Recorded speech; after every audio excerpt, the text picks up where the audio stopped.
Today, I will be speaking about law enforcement, judicial, and the penal systems at the local, state, and federal levels.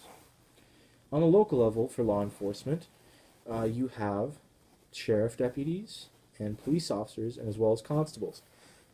These law enforcement officers are in charge of maintaining civil order and enforcing laws at the local level.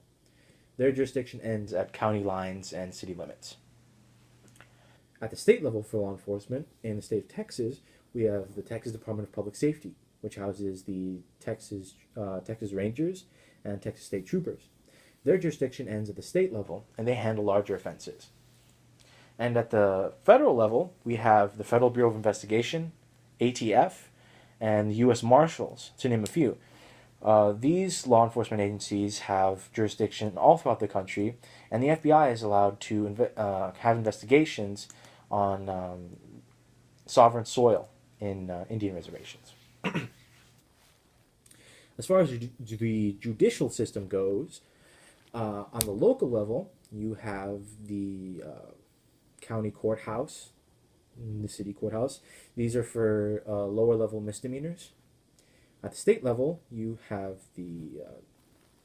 higher level misdemeanors and lawsuits against the state or cities. And at the federal level, you have the Supreme Court. Now, if a case makes it to the Supreme Court, this will most likely involve prison time as well. And finally, for the penal system, you have at the local level, which is your county jails, which most prisoners are only held there for 30 days, and most likely they're awaiting trial or awaiting bail.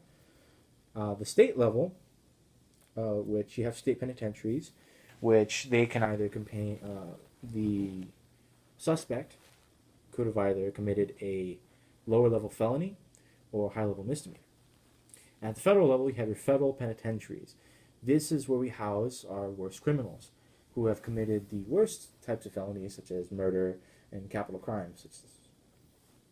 An interesting note is that the U.S. Marshals actually live in both worlds of judicial and law enforcement, because one of their main roles is to act as bailiffs in federal courthouses. So this is one of the few instances where we see law enforcement agencies or any other agencies delving into the other two in such a manner.